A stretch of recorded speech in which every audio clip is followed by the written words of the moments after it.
Intéressé ou engagé? Lorsque vous voulez commencer un projet, est-ce que vous êtes intéressé ou bien est-ce que vous êtes vraiment engagé? Celui qui est intéressé, c'est celui qui prend un livre, qui le lit, tout simplement. Celui qui est engagé, c'est celui qui prend ce livre, qui le lit et met en application ce qui est dit dans le livre. Celui qui est intéressé est celui qui essaie une seule fois.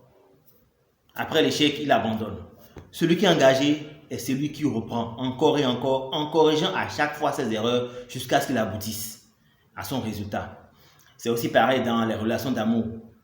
Lorsque vous voulez d'une fille, que ce soit pour la marier ou que ce soit pour l'emmener dans votre lit, parce que soyons sérieux, chacun va avec ses objectifs, hein.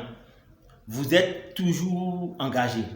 Vous n'êtes pas intéressé. Vous n'allez pas la voir pour dire, bon écoute, voilà, je sais que tu es très belle et tout, je peux avoir ton numéro. Et dès qu'elle dit le premier non, vous partez. Non, vous insistez, vous avez des manières et tout. C'est un peu comme ça. On est engagé lorsqu'on tient à obtenir le but de l'objectif qu'on s'est fixé. Alors, tous les conseils que je vous donne, tout ce que je dis ici, si vous êtes simplement intéressé, vous allez simplement les écouter et passer à autre chose. Nous savons aujourd'hui que la jeunesse aujourd'hui est beaucoup plus intéressée ou même beaucoup plus engagée vers les vidéos d'humour, de sexe, de choses presque inutiles, en tout cas bref, qui n'apportent vraiment pas d'impact dans la société, juste qui nourrit l'émotion et consort.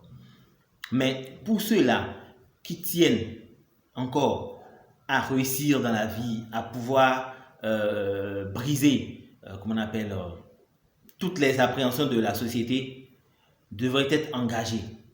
Ils devraient être engagés et non être intéressés. Affaire à suivre.